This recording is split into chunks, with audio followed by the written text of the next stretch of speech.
igual no se le olvide, vamos a tratar también de tener alguna participación, si usted tiene alguna pregunta, un aporte también. Recuerde que esto no se trata de saberlo todo, ¿verdad? Sino que se trata, pues, la Biblia dice que la palabra no es de interpretación privada, sino que algún aporte muy positivo podemos también todos dar, pues, para poder confirmar lo que aquí se está predicando. ¿Lo tenemos? Efesios 4:11. Bien, vamos a leer la palabra en el nombre del Padre, del Hijo y de su Espíritu Santo. Leemos todos juntos. Y él mismo constituyó a unos apóstoles, a otros profetas, a otros evangelistas, a otros pastores y maestros. En el 12, a fin de perfeccionar a los santos para la obra del ministerio, para la edificación del cuerpo de Cristo. Vamos a orar. Padre, te suplicamos que puedas bendecir tu iglesia, Señor. Te queremos pedir por cada uno de nuestros miembros para que puedas tú, Señor, a través de la ayuda de tu Espíritu Santo, podernos mostrar los diferentes dones que tu palabra presenta. Pero también, Señor, tú no eres un Dios de confusión. Por eso quisiéramos que a la luz de todos estos estudios, Señor, pudiéramos encontrar Él o los dones que nos has puesto en nuestras manos para poderlos ministrar. En el nombre de Jesús, gracias, Señor. Amén y amén. Podemos tomar asiento, iglesia. Pues antes de comenzar a hablar sobre esos tres dones, quisiera pues mencionar así ligeramente los 10 dones que hemos estado por lo menos hasta hoy hablando. El primero que mencionamos, oiga bien, hace muchos miércoles, fue el don de servir. Diga servir. Ese fue el primer don que pues estuvimos hablando y acerca de qué consistía. Y una de las cosas primordiales del don de servir es que aquellos que predicamos la palabra, estas personas se vuelven un gran soporte para nosotros, ¿verdad? Porque pues no lo podemos hacer todo. Entonces estas personas que se agregan cuando la iglesia está creciendo, cuando la iglesia tiene muchos ministerios, ¿cómo se llama? Le vienen a dar un gran soporte a la iglesia, ¿verdad? Más que todo pues aquellos que tienen el don de servicio. Incluso me atrevería a decir pues que estas personas que tienen el don de servicio a la luz de la palabra hasta son futuros prospectos para llegar a ser diáconos dentro de la iglesia, ¿verdad? Una de las cosas que pues he podido contemplar en el libro de los Hechos. Ahora, el segundo que vimos, el segundo don, era el don de la hospitalidad. Aquel que siente en su corazón una bendición albergar a aquel que no tiene vivienda, ¿verdad? Otros dones que decíamos, o personas pues que tal vez son fuera de nuestras fronteras y tal vez vienen a algún proyecto, vienen a hacer algo para la obra de Dios. Entonces hay gente muy acogedora, gente que los recibe sin ningún pesar. También hablábamos acerca del don de la enseñanza o maestro, aquel que tenía la capacidad de poder, ¿cómo se llama?, presentar las escrituras, las enseñanzas, las doctrinas que existen a la luz de la palabra, y que podía ser capaz pues de poder enseñar de lo conocido a lo desconocido, aquellas verdades que están dentro de la palabra de Dios. Luego, hablando del cuarto, hablamos acerca del don de repartir, ¿verdad? Yo no sé, quedamos claros que el don de repartir no era darle a la gente y regalar lo que usted tiene y ser desprendido, sino el don de repartir consiste en aquellas personas que Dios bendice más que otros, ¿sí? Y los bendice no porque sean capaces, sino por la generosidad que tienen para con la iglesia. Amén. Entonces diga el que está a la par suya, tacaño, por favor. Gracias, hermano, ¿verdad? Aprovechando. Muchas veces existe ese tipo de persona, y créamelo, a la luz de mis casi 20 y algo de años de pastor, yo le puedo decir que conozco gente que tal vez no tiene muchas cosas, pero no le falta nada tampoco. O sea, ¿por qué? Porque piensan siempre en la obra, son desprendidos para la obra. Y pues espero que aquí abunden muchos de esos, pero no veo. Pero bueno, sigamos, mire.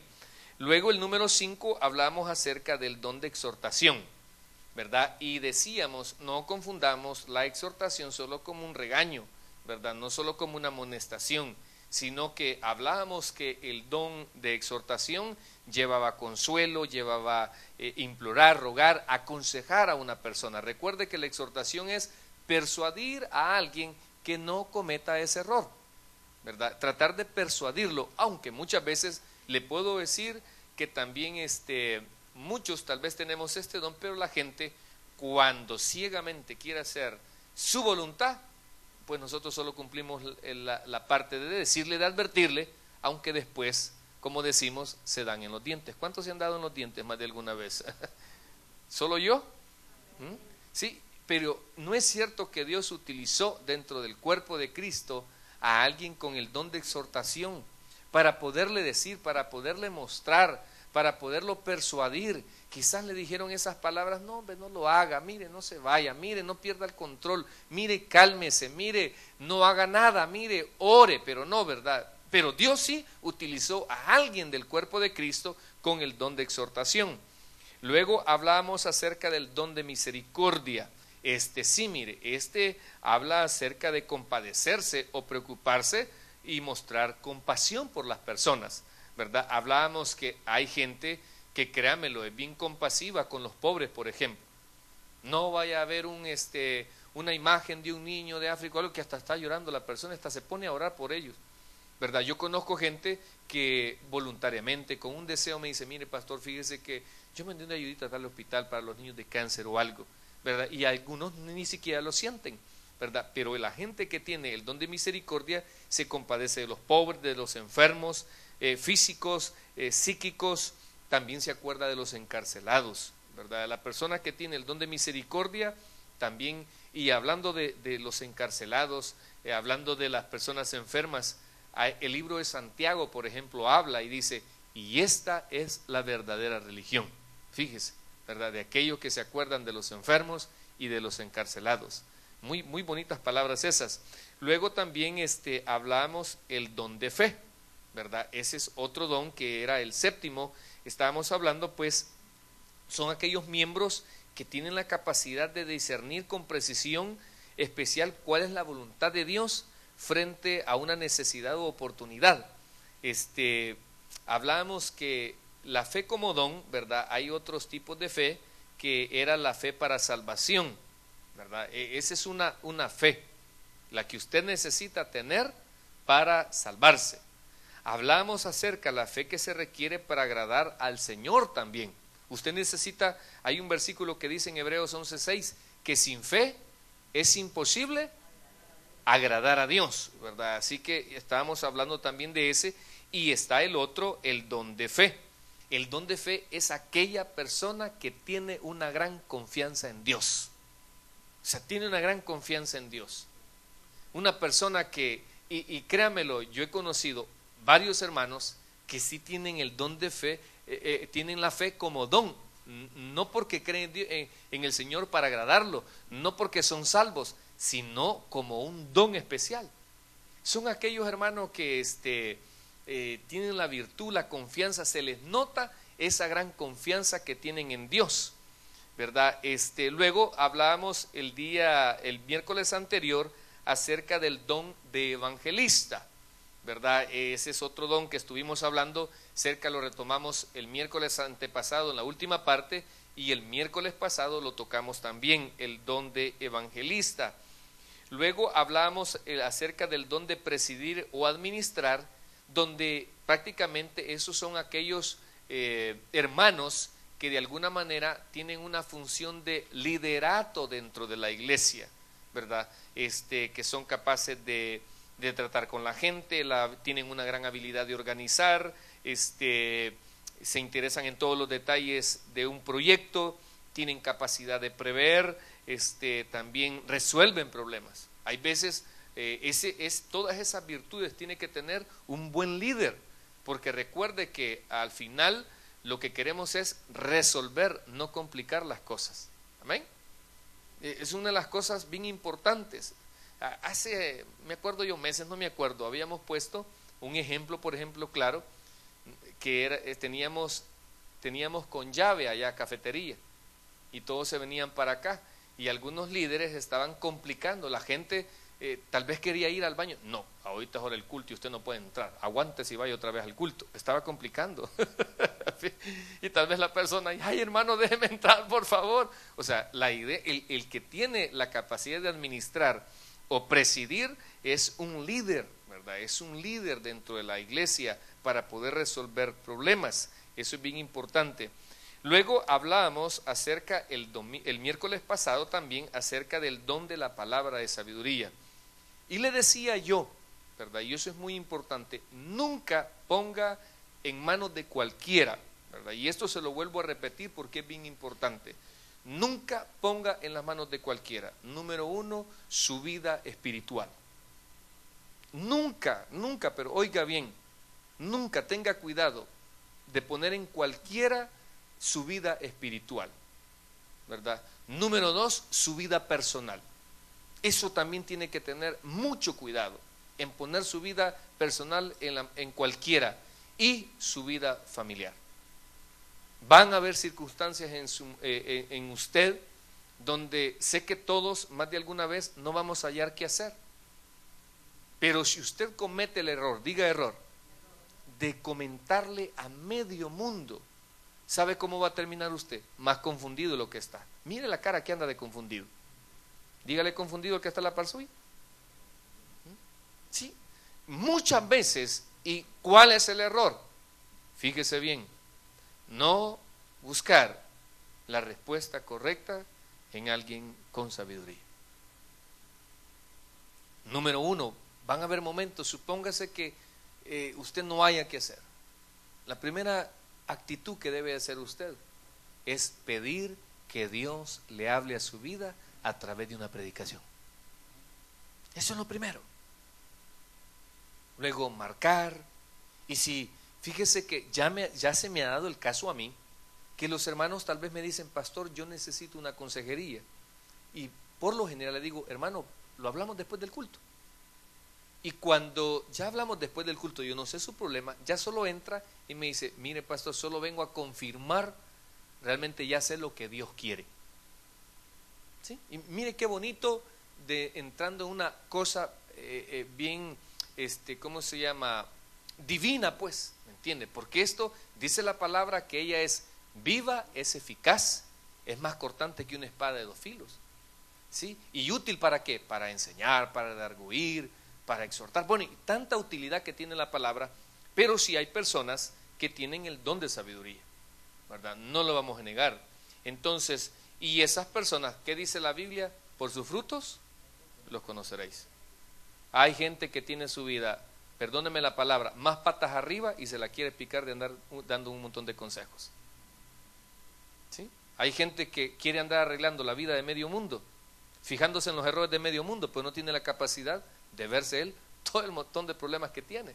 Entonces usted tiene que tener cuidado, porque yo sé que muchas veces la misma desesperación, la misma debilidad nos va a llevar a poder nosotros querer expresar, querer desahogar, si es normal en nosotros, pero tenga cuidado con la persona que usted le va a abrir su corazón, porque puede hacer que de esa persona usted reciba una mala influencia y le haga tomar decisiones fuera, oiga bien, de la voluntad de Dios. Y no es que Dios no falle, es que usted buscó el consejo en la persona equivocada. Tenga mucho cuidado, por favor. Y esto se lo digo y se lo vuelvo a recalcar sobre el don de palabra de sabiduría. Bueno, hasta aquí hemos estudiado 10 dones. Si usted quiere participar, quiere abonar, tiene alguna duda, quiere quedar más perdido, excelente, lo podemos discutir ahorita. Vamos a ver, Monique, ahí creo que está el micrófono, mira, para que se escuche tu participación. No sé si algún hermano me puede colaborar, hermano Roberto, si es tan amable, por favor. Sí, ahí te lo va a encender el hermanito ahí. Gracias. Gracias. Hemos visto 10 dones ahorita, ¿verdad? Y vamos a ver. ¿Es una pregunta o es una participación? Pregunta. Ok. Bueno, con mucha humildad quiero hacer esta pregunta, ¿no? Y escudriñando un poco la palabra.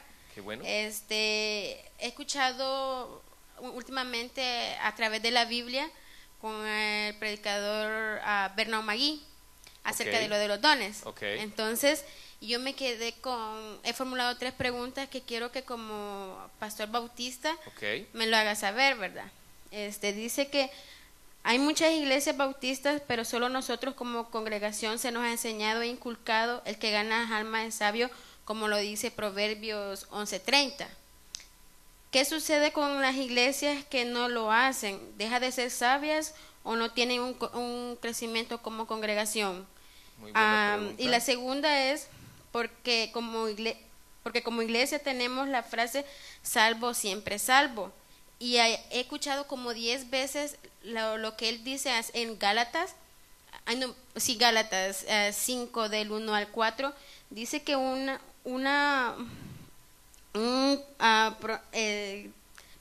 dice que la gracia es una vez salvo, siempre salvo, ¿verdad? Es una terminología desafortunada, porque dice que la salvación viene por la justificación por la fe. Entonces, mi pregunta es, ¿qué sucede con las iglesias que no lo hacen o dejan de ser sabias y no tienen crecimiento? ¿Y por qué nosotros siempre decimos salvo, siempre salvo, si ellos dicen que es una terminología desafortunada? Ok, bueno, nos vamos a ver desde un punto de vista específico y un punto de vista general. ¿Amén? Amén. Ok, el primero es, veámonos desde el punto de vista específico, que sería como organización propia o local. Una de las cualidades o virtudes que tiene nuestra organización es el amor por las almas. ¿Ok? Ahora, y ese amor por las almas nos hace que nos enfoquemos bastante en la evangelización, ¿verdad? Y verlo como una prioridad, ¿verdad? Esa es una de nuestras prioridades, el amor por las almas. Ahora, hay iglesias, ¿verdad?, con todo respeto, que tal vez no lo hacen de la manera agresiva, periódica, que nosotros tal vez lo hacemos. No significa que porque ellos no lo hagan de la manera que nosotros lo hacemos, está mal, ¿verdad? Simplemente que también como organización nosotros tenemos una función dentro del cuerpo de todas esas iglesias que existen, ¿verdad? Así como, por ejemplo, te voy a poner un ejemplo, tal vez hay un hermano que conoce mucho de la palabra, es un gran conocedor, conoce mucho el griego, conoce mucho el hebreo, conoce mucha historia, pero tal vez no tiene la capacidad de ser pastor para enseñar todo eso.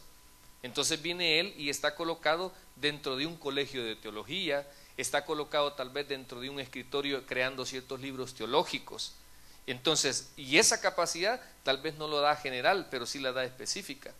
Entonces, la primera pregunta sobre el amor que nosotros tenemos por las almas, digamos que esa es una cualidad o virtud que tiene nuestra organización. Ahora, que las demás iglesias lo hagan a su manera, ¿verdad? Hay iglesias pentecostales, por ejemplo, ¿qué hacen ellos? Una campaña evangelística, ¿verdad? Tienen, por ejemplo, ciertas cruzadas, le llaman ese término acá en Estados Unidos, donde hay ciertos evangelistas, donde rentan un estadio, donde rentan un lugar grande y empiezan a coordinar con todas las iglesias para que puedan invitar y llegar y ciertas asociaciones y concentran esa gente y evangelizan de esa manera. Y está correcta también. Entonces creo que la manera de evangelizar va a variar, ¿verdad? Pero igual todos perseguimos un mismo fin. Ahora, con respecto a la salvación, hay un estudio bíblico que nosotros damos los días domingos acerca de la salvación, ¿verdad? ¿Por qué la salvación no se pierde? Entonces, en primer lugar, la salvación no se pierde porque tú no la ganas. Quien la ha obtenido por ti es nuestro Señor Jesucristo. O sea, no depende de lo que tú hagas, sino depende de lo que el Señor hizo en la cruz del Calvario. O sea, la parte tuya nada más es creer en ese sacrificio, porque ahí sí viene y lo respaldamos con la palabra, ¿verdad? Dice, yo soy la resurrección y la vida, el que cree en mí, la condicionante es creer, ¿verdad? Ahora, con respecto a las iglesias que pierden la salvación, ¿verdad? Porque yo incluso me hice esa pregunta, porque hay iglesias que ellos pierden la salvación, pero te voy a poner el ejemplo donde yo llegué a la conclusión. Mira, hay iglesias que pierden la salvación porque así les han enseñado también, ¿verdad? Y hay veces no tienen un fundamento teológico. sino que así le enseñaron y eso es lo que enseñan. Hay las iglesias que pierden la salvación, es como cuando tú tal vez andas las llaves y tú las andas buscando por otro lugar y dices, se me olvidaron las llaves y no tengo las llaves. Pero cuando pasa el tiempo, tú te revisas y dices, siempre anduve las llaves. Entonces hay cristianos que según ellos, en su manera, porque así les enseñaron, porque así aprendieron, así los amenazaron, ¿verdad? Ahora, Pablo aclara también que el hecho de que nosotros seamos salvos no es permisivo para que nosotros podamos pecar, que podamos hacer lo que nos da la regalada gana, no, porque también si yo hago o yo peco, ¿qué hemos aprendido? Que también hay consecuencias de eso, ¿verdad? Hay consecuencias de todo desobediencia que usted haga en el Señor, lo va a castigar, pero eso no significa que pierde usted la parte de la salvación. No sé si hay alguien más para poder tocar los tres dones que siguen. Hermano Pedrito. Quería hacerle una pregunta. Básicamente el término apóstol, maestro, diácono, todos son jerarquías. Sí. ¿Y cómo se Ya ahorita vamos a estudiar el pastor y apóstol. Ok, ya lo vamos a ver dentro de las terminologías que se utilizan, y también lo que es el pastor también se conoce como anciano, ¿verdad? Anciano y pastor es lo mismo. Ajá. Obispo ya tiene una jerarquía más porque es un supervisor, ¿verdad? En términos de la iglesia primitiva. Solo que ahora nosotros con el pasar del tiempo, para podernos diferenciar en otras religiones que utilizan ese término, ya nosotros usamos otros, ¿verdad? Pero depende también la organización, ¿verdad? Por ejemplo, la Asamblea de Dios usa el término para los supervisores, le llaman presbíteros, ¿verdad? Nosotros directores o supervisores, pero ya eso es más o menos algo local de las organizaciones. Pero sí, la palabra apóstol ya lo vamos a ver, su jerarquía, vamos a ver también el oficio como tal y también la palabra, ¿verdad? Para no confundir, para llegar a aquellos errores acerca de los sucesores de los apóstoles, ¿verdad? O sea, ya vamos a entrar en eso y gracias, hermano. Entonces, si quieren, entrémonos ya a lo que son los diferentes dones que vamos a estar tratando también ahorita. Veamos entonces el siguiente don que vamos a estar estudiando. Vamos a ver, permítame.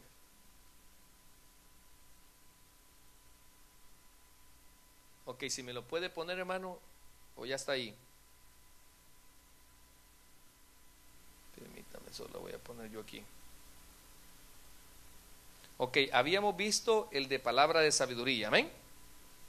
Ok, vamos a avanzar para que nos quede tiempo y vamos a ver el don de pastor.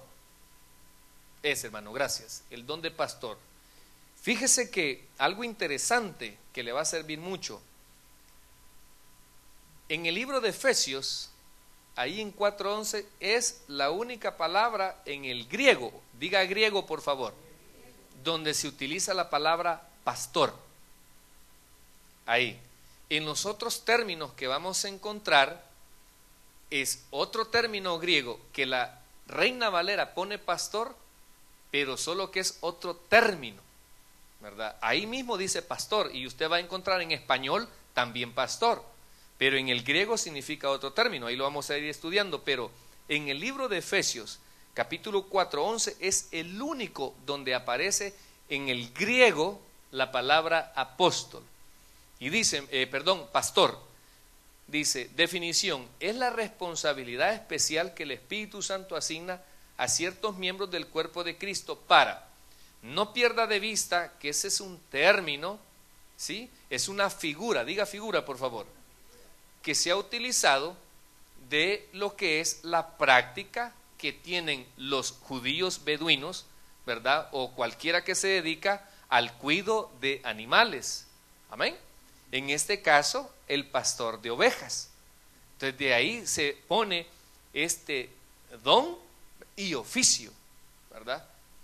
Don y oficio. En nuestra cultura, por ejemplo, más que todo latina, porque yo creo que el americano no tiene ningún problema. El latino todavía no llega a la aceptación que ser pastor es una profesión. ¿Sí? Muchos en su concepción dicen, es que los pastores no trabajan. Amén. ¿Sí? Hasta usted quizás piensa eso, pero que el Señor lo reprenda. ¿Sí? Dicen, es que los pastores no trabajan. Mire, en primer lugar, la teología, ¿verdad? Es un universo de conocimiento. Aparte de eso, a nosotros, de donde nosotros venimos, se nos enseña primero a prepararnos, a ser conocedores, no cometer el error de muchas iglesias, que solo porque tal vez una persona tenga liderato, que solo porque una persona tenga carisma, ya lo ponen atrás de un púlpito y empieza a decir un montón de herejías. Y hay gente que viene de buena fe, entra por esa puerta y cree todo lo que tal vez el hombre dice y no lo compara con la palabra. Y ahí es el error, mira Mónica, de muchos que debido a ese error de creer más al hombre lo que enseña y no ser investigadores, terminan creyendo más la enseñanza de un hombre que realmente lo que la palabra de Dios dice. Entonces, vamos a ver, dice que es cuidar, proteger, alimentar, guiar y velar por todos los aspectos de su bienestar. ¿Qué dice ahí? Espiritual. Mire qué interesante. El que tiene el llamado de pastor tiene que cuidar, proteger, alimentar, guiar y velar por todos los aspectos del bienestar espiritual. Amén. Claro que dentro de el aspecto espiritual, ¿verdad? Se ven muchas cosas, ¿verdad? No solamente el ámbito espiritual, hay veces hay problemas familiares, hay problemas de enfermedad, etcétera, y que también se ven y se tratan, pero más que todo, lo principal de un pastor, la función comparada con un pastor de ovejas es cuidar la oveja, proteger la oveja, alimentar, guiar y velar por todos los aspectos espirituales, ¿verdad? Eso vamos a ir avanzando para poder llegar a otros puntos bien importantes. Número 2, la palabra en Efesios 4:11 significa pastor de ovejas. Mire lo que le decía, es el único texto que habla de oficio de pastor, es el único. Ahora vamos a ver, vámonos por favor a Hebreos 13:7, porque aquí es lo que le decía, mire. En Hebreos 13:7 dice, acordaos de vuestros, ¿qué dice ahí? Pastores, amén. Pero fíjese que aquí la palabra pastores no es el mismo, la palabra griega que se utiliza en Efesios. Acá se utiliza una palabra para denominar a una persona o líder o jefe militar. Bien interesante, fíjese. En nuestra Reina Valera que tenemos en nuestra traducción vemos claramente que dice ahí pastores, pero el original griego, la palabra ahí designa a un jefe o a una persona con un grado militar. Entonces sería como acordaos de aquellos líderes que ustedes tienen. Ahora veamos el 17, dice, por eso mire, luego el 17 dice, obedeced a vuestros pastores y sujetaos a ellos. ¿Cuál es el problema en ocasiones, muchas veces en las iglesias? Hay personas que no reconocen la autoridad que tiene un pastor dentro de la iglesia. ¿Sí? Y ese problema, muchas veces, si usted, pongámonos de acá de esta manera local, si usted no confía en el pastor que usted tiene acá, por favor le invito a que busque uno, porque si no usted va a ser un rebelde. Si no, usted siempre va a andar quejándose y molestándose por cualquier cosa. O cuando tenga un problema, ¿sabe qué va a hacer? Va a menospreciar la autoridad del pastor. Y va a decir, no, ¿y para qué le cuento a él? ¿Sí? Y al contrario, dice la Biblia que en la multitud de consejeros está la seguridad. Pero muchos, ¿verdad? No, ¿pero por qué es? Porque no confiamos en la autoridad del pastor donde nos estamos congregando. Entonces, en hebreo dice, sujetaos. Si usted viene acá y usted se considera parte de la iglesia, entonces usted va a tener que formar parte de esta obediencia en la parte espiritual. Amén. Porque yo no puedo imponerle. Se me han dado casos a mí. Yo ya he tratado adulterios, diga adulterios. Tenía un hermano en la iglesia pasada, no esta, donde le fue infiel a su esposa. Tenía un empleo muy bueno. Antes no tenía, era, no sé, un vendedor de no sé qué. Y le salió un trabajo en una financiera. Y Dios lo empezó a prosperar. Y de repente comenzó y llegó, me tocó a mi casa y me dice, mire pastor, el vehículo que he adquirido, un buen vehículo. Y le dije yo, mira, tené cuidado, no vayas a andar subiendo a cualquiera. Ay pastor, ya va usted, me dijo. De repente lo veía en un lugar, ya andaba con la secretaria comiendo. Vine yo y lo amonesté, no lo amonesté, sino que le previne y le dije, mira, yo veo que muy seguido vas con la secretaria, tené cuidado. Pastor, usted tan desconfiado, terminó siendo el amante. Después que fue el amante, viene la otra cara de la moneda, llega la Magdalena.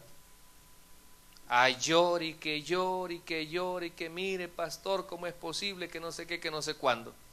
Bueno, le dije, déjame hablar con él. Y ya con mi investidura de pastor, ¿sí? Tratando de velar por las ovejas, por el bienestar de las ovejas, por las criaturitas que tenían. Llego donde él y le digo, mira fulano, no eches a perder tu matrimonio. Mira, gracias a Dios tenés la mujer que todavía te recibe, porque hay unas que a uno no lo reciben. Media vez le quema la pata a uno, si lo golpea, vea. Y vamos, y voy, hermano, y me dijo, mire pastor, yo le agradezco, me dijo, pero la verdad es de que yo me quiero quedar con ella. Yo me quiero quedar con ella. Vale, pues. Entonces, pero yo mi función sí la hice. Yo llegué, quise prevenir el dolor, el precio que se paga de tener hijos fuera del matrimonio. No quiso. No quiso sujetarse o obedecer un buen consejo. Entonces, por eso el término que usa hebreo en la palabra que usted tiene ahí, pastor, en el griego, es un líder o jefe militar. ¿Cuántos han estado aquí en el ejército? ¿La guerrilla? Usted sabe que en el ejército una orden no se cuestiona, se obedece. Usted no la cuestiona. Y por eso en la iglesia también se tiene que saber reconocer la autoridad. Por ejemplo, si decimos un ejemplo, ¿verdad? Por ahí no se va a entrar. Ve, ¿y quién lo dijo? El pastor. A mí qué me importa, yo voy a entrar. No tiene usted condicionado un reflejo de autoridad. Veamos, número 3, los ancianos son pastores que tienen responsabilidad de pastorear la grey. Aquí vámonos entonces, mire. Vámonos a Hechos capítulo 20, por favor, versículo 17.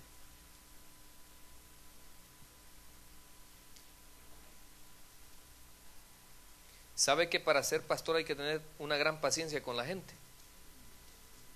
Si usted no tiene paciencia con la gente, no es pastor.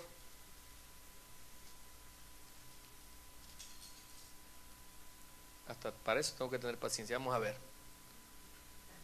20:17. ¿Lo tenemos? Mire, dice: enviando pues desde Mileto a Éfeso y llamar a quienes dice ahí, a los ancianos de la iglesia.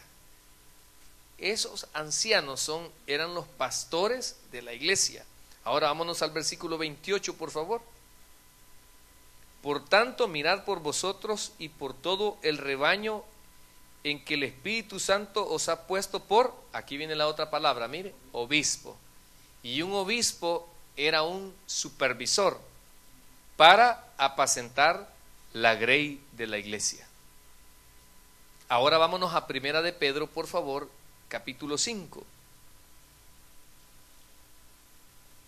Busque ahí en su Biblia, Primera de Pedro, capítulo 5, versículo del 1 al 4. Ruego a los ancianos eran los que estaban encargados de las iglesias, ¿sí? En este caso, nosotros los ancianos los identificamos como los pastores, aquellos que estaban a cargo del cuidado espiritual de los miembros de las iglesias que se habían abierto. Ruego a los ancianos que están entre vosotros, yo anciano también con ellos y testigo del padecimiento de Cristo, que soy también participante de la gloria que será revelada. Dice: apacentad la grey de Dios que está entre vosotros, cuidando de ella, no por fuerza, sino voluntariamente, no por ganancia deshonesta, sino con ánimo pronto, no como teniendo señorío sobre los que están a vuestro cuidado, sino que dice, siendo ejemplos de la grey. ¿Usted quiere ser pastor? Es una gran responsabilidad.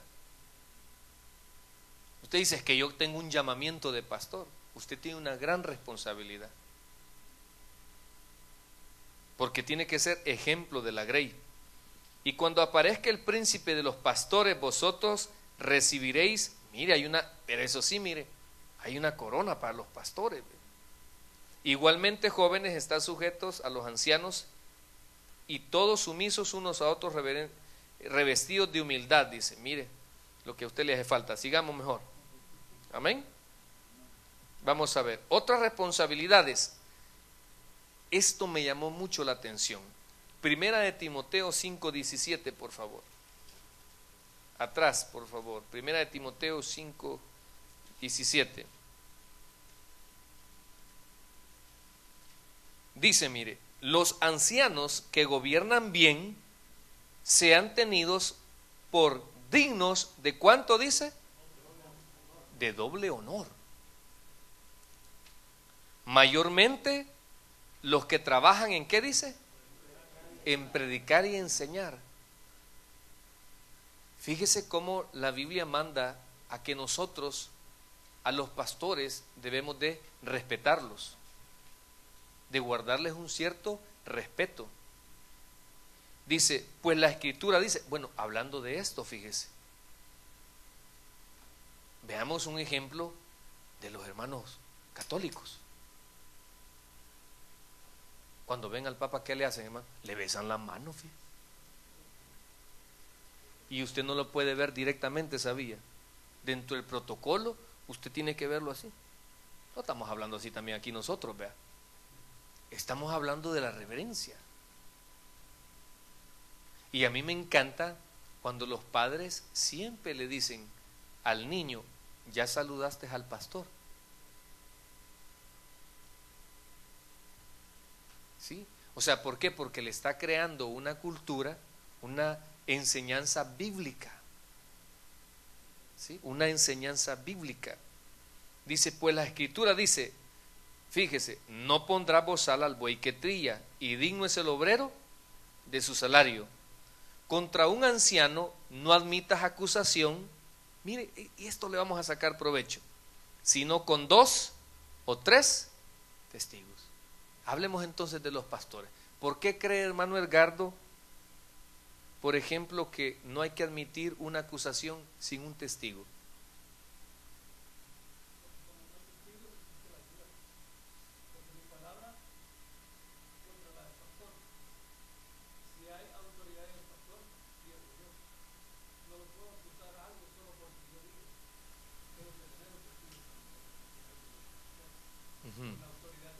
Muy positivo. Le voy a explicar. Los pastores estamos expuestos a que la gente hablen de nosotros, ¿o no?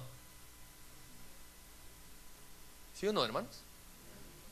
Por ejemplo, le voy a poner un ejemplo. En las congregaciones hay hermanos de diferentes trabajos. Por ejemplo, hermano Henry, ¿dónde trabaja usted? Yo sé que la hermana hasta hoy va a saber dónde trabaja, pero deme la dirección. ¿En qué ciudad trabaja usted? Canoga Park. Hermana, ¿usted? Yo quisiera ahí también. Hermano, usted, bueno, usted no tiene un fijo, ¿verdad? Vamos a ver, hermano Helio, tampoco, ¿va? O sea que él anda para arriba y para abajo. Ok. Hermano Roberto, ¿usted? ¿En? Century City, va. Le voy a poner un ejemplo. Pero hay miembros, oiga bien esto, que trabajan en moteles. ¿Sabía usted eso? Somos, por ejemplo, una ciudad muy turística, llena de restaurantes, llena de bares, llena de hoteles, moteles, licorerías y todo. Y hay miembros de las iglesias de nosotros, ¿o no? Yo tengo un par de miembros que trabajan en un nightclub de seguridad. Tengo un miembro que trabaja en un motel, donde abre la cajita, ¿cuántas va a querer? Y le cierra la cajita. Bien sabe, ¿verdad?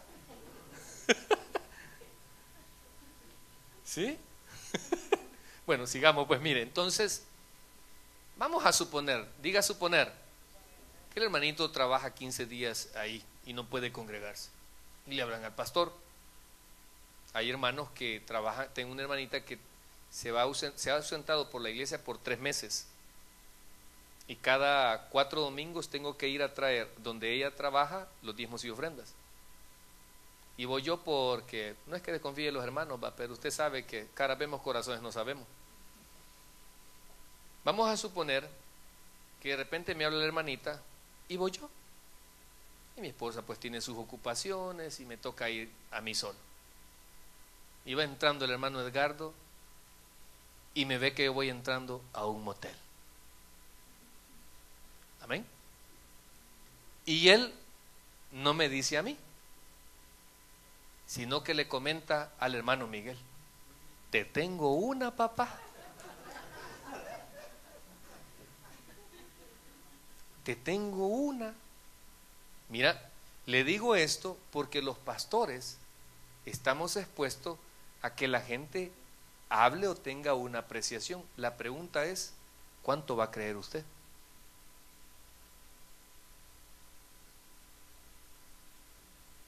¿A usted le han dicho algo? ¿Ya oyó mi versión? ¿O está haciendo una verdad de lo que le han contado? Ajá, correcto. ¿Sí? ¿Me entiende? ¿Me está comprendiendo, hermano? Entonces, ¿qué tendría que hacer el hermano? Si es sanamente subjetivo, hay dos cosas: o ando pecando o ando haciendo cosas del ministerio. Antes de llegar donde el hermano Miguel, ¿donde quién tenía que haber andado? Correcto. Mire, pastor, estos ojos que se lo van a comer los gusanos, lo vieron entrar al motel Las Conchitas. Entonces, vengo yo, ¿verdad? El que nada debe. Entonces, mire, hermano, fíjese que, ¿se acuerda que trabaja el hermano Miguel ahí? Yo lo vi entrar al hermano Miguel, lo andaba siguiendo. Entonces, entramos y nos ponemos en un acuerdo o sacamos a la luz la verdad. Le dije hace poco a un hermanito, menos mal, le digo, tengo un par de textos, un par de llamadas donde yo puedo comprobar y revertir lo que esa persona anda diciendo en mal de mí. Entonces, por eso le dije yo, ¿cree usted está haciendo una verdad de lo que le han contado? ¿Por qué no descubre la verdad? ¿Sí me explico? Bien, fíjese, bien interesante este versículo, hermano. Y esto le va a ayudar a usted para no creer todo lo que le dicen. Sea un descubridor de la verdad. Porque el enemigo es especialista en darle vuelta a las cosas. Fíjese, dice, mire, primero hablemos también de los pastores. Hermano, usted no se da una idea el trabajo que tiene un pastor, porque usted lo ve desde su punto de vista. Usted solo viene acá y escucha 45 minutos de predicación. Eso es lo que usted se ve, esa es su percepción.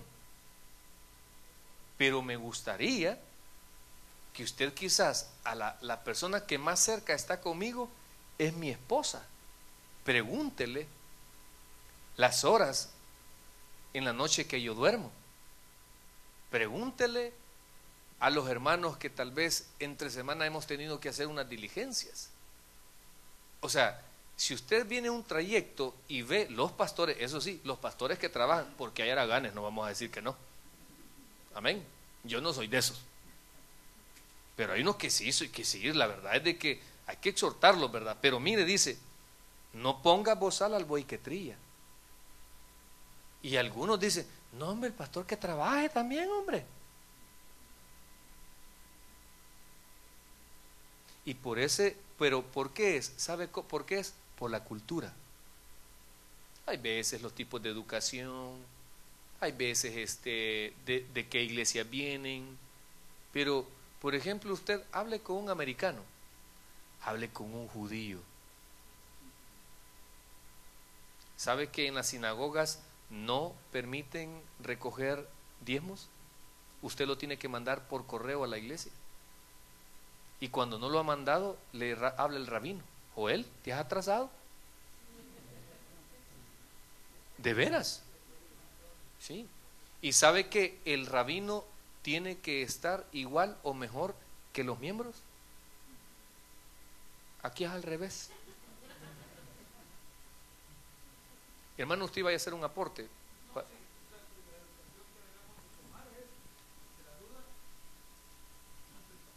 Sí. Correcto. Según la palabra dice, ok, ¿verdad? Si usted considera que porque puede hacer que sea cierto, ¿verdad? ¿Qué tal? Porque ya se han dado casos, hermano. ¿Sabe que yo en la iglesia anterior tenía un copastor pícaro? Diga pícaro, por favor. Le dejaba mi vehículo entre semana, yo me iba a trabajar y lo agarraba para andar con una jovencita de la iglesia. Y todas las mañanas veían parqueado mi carro enfrente de la casa de la muchacha. No le hagas porque no era yo. Pero como dice el hermano, ¿verdad? ¿Qué tenemos que hacer? O sea, según lo que la Biblia dice, contra un anciano no admitas acusación, sino con 2 o 3 testigos. ¿Sabe qué pediría yo quizás? Que le hablen con pruebas. ¿Me entiende? Porque usted se puede formar una idea equivocada y a usted también le va a chispear ese problema. O sea, se va a contaminar, va a empezar usted con un montón de cosas y que tal vez está basando algo no por lo que a usted le consta, sino por lo que le han contado. O sea, empezamos, pero mire, qué bonito esto. Por eso dice ahí, mire, los ancianos que gobiernan bien, que gobiernan bien, porque de veras hay pastores que les digo, solo tienen 2 predicaciones, solo tienen 3 predicaciones entre toda la semana, el miércoles, el domingo en la mañana y el domingo en la tarde. El del miércoles lo predican los diáconos, el del domingo en la mañana él, y el de la tarde lo predican otra vez los diáconos, y gana $5,000. Y no quiere ir a ganar almas. No se le ve, pero ni siquiera agarrar algo en la iglesia. O sea, no se nota que es el último, sí se nota que es el primero. Entonces, sí es cierto, dentro de las iglesias hay gente que no merece, pero dice acá, los ancianos que gobiernan bien sean tenidos por dignos de fíjese la palabra, dice noble honor.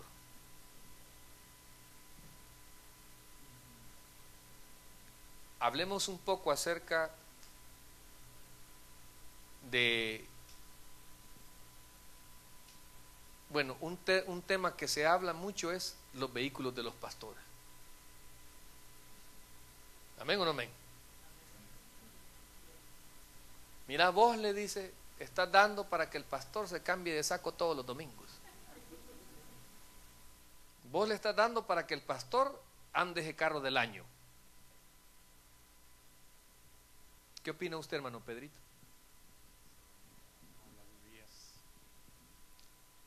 Es muy fácil hablar, como usted dijo al principio, la lengua muchas veces suelta cosas que no son ciertas, sin prueba, ¿no? Sí. Pero, y sí, hablemos. Hermano, ¿no ha visto usted algún pastor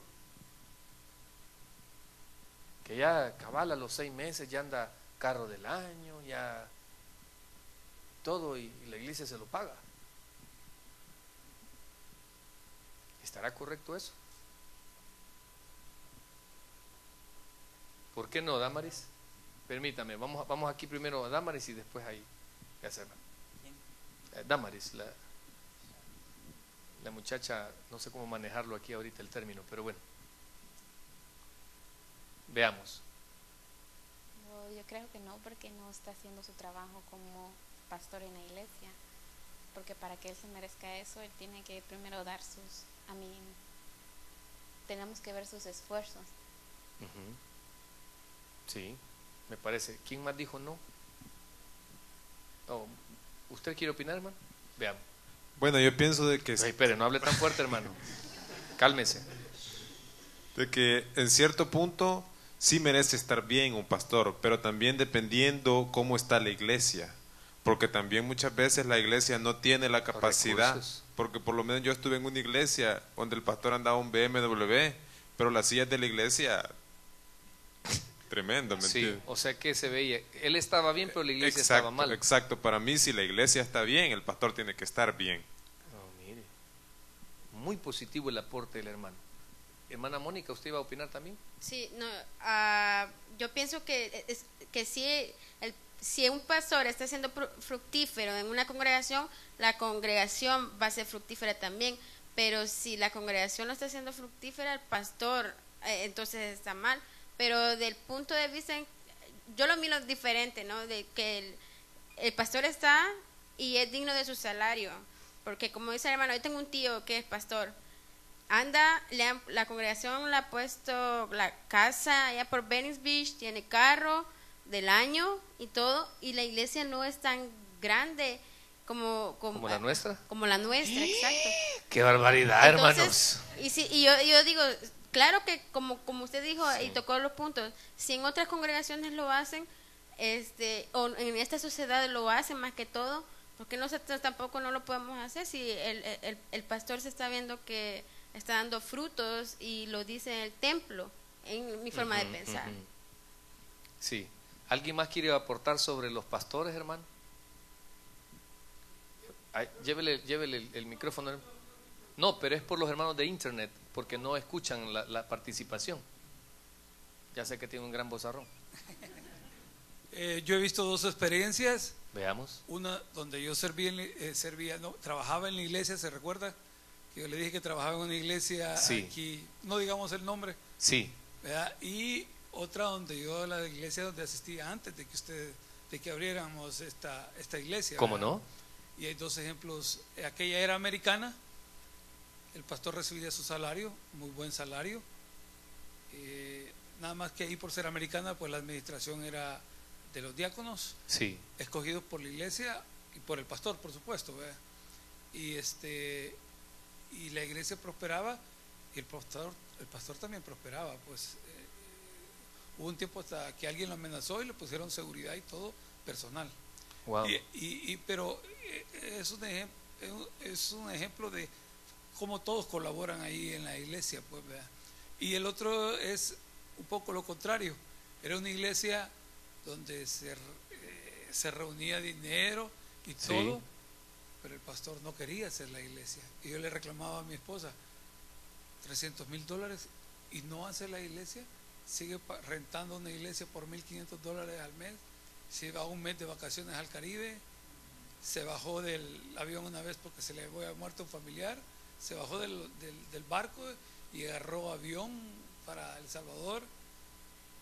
Ay, ¿de dónde salió tanto dinero? Pues sí, pero la iglesia no se construye, y esa era una de las cosas que a mí no me parecían, porque la iglesia debe de ir acorde a los hermanos y al pastor. Sí. Si todos estamos bien, pues nadie tiene que protestar, pues. Sí, sí, ¿verdad? sí, Si no va a así protestar es. el pastor también, pues, porque la iglesia Sí. crece y él no crece. Igual nosotros, si no crecemos espiritualmente, también nos vamos a sentir mal. Creo Sí. que todo debe ir a la par, ¿verdad? Ok, para terminar ahí la intervención con el hermano Win.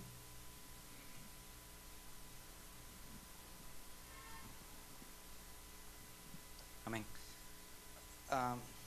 Yo pienso de que hay un proceso en toda iglesia en la cual el pastor, pues, hay un momento de siembra, ¿no?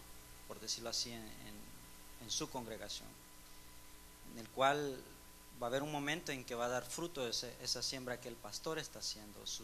Hablemoslo de esfuerzo, hablemoslo de tiempo, hablemos, no sé, todo lo que puede invertir un pastor.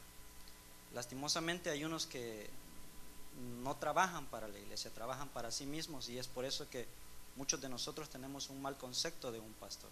Correcto. Pero la verdad que el pastor que sí trabaja, va a llegar un momento en que es digno que reciba lo que es justo, lo que, como decía el hermano, si la congregación crece, si el pueblo crece, el pueblo de Dios crece, es porque se ve que hay alguien que está aportando para ello. En este caso, pues la predicación es el fruto de que una organización pueda crecer, porque no podemos nada más solo venir, como decir, darnos sopa de pito.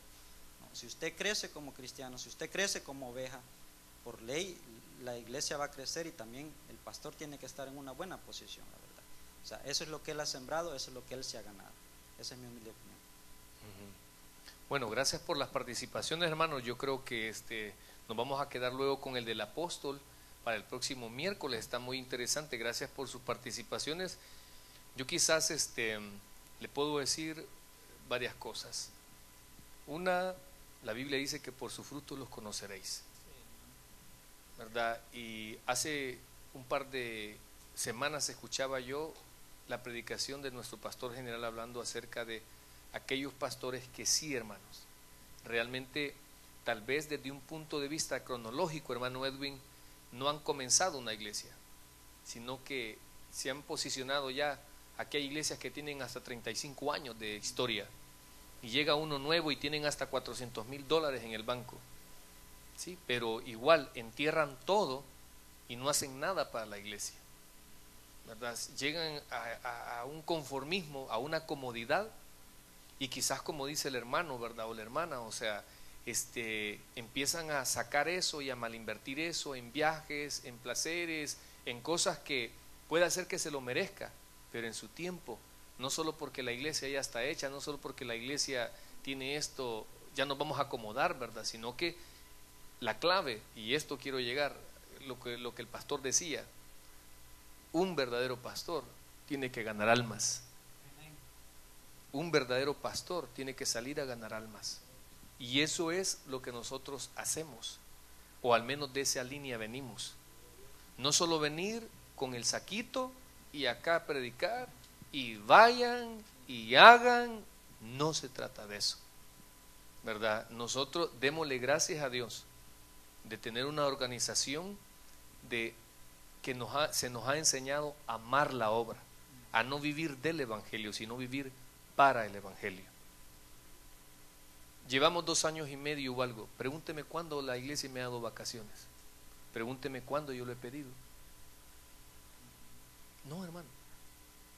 Y sabe, y no lo decimos con vanagloria, sino le decimos con ese deseo que igual, pues, dígame usted, de acá bien se pudo haber ido a otro lugar y usted se ha venido para la iglesia, porque debemos de ser de ese mismo sentir, ¿verdad? Y ojalá y oremos por aquellas iglesias que no tienen esos pastores a la altura que Dios quisiera, para que Dios haga 2 cosas: o lo mejoran o los cambie, porque no se merece una iglesia también líderes acomodados o líderes que solo les saquen a la iglesia, ¿verdad? Sino que realmente pueda haber un equilibrio sabio. Y aquí quiero llegar en esta parte cultural. Mire, no es cierto que si usted trabaja después de sus 8 horas, ley acá en California, no le pagan overtime. No es cierto que si usted trabaja más, recibe más. Entonces, igual, recuerde que el pastor, realmente quien le paga es Cristo, ¿verdad? Y claro, debe de haber una armonía. Yo creo que esa es la parte para cerrar este estudio. Debe de haber una buena armonía, tanto del pastor, pero también de la congregación. Si a usted no le enseñaron a respetar a un pastor, aquí le vamos a enseñar a respetar a un pastor.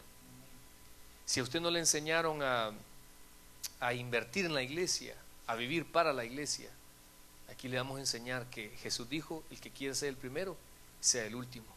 Así que yo les invito también a los líderes a que en vez de delegar, aprendan también a ser buenos ejemplos para nuestra iglesia, y que sobre todo en nuestra organización puedan haber buenos servidores. Démosle un aplauso al Señor, vamos a orar. Señor, te agradecemos por este estudio, por la participación, por los comentarios.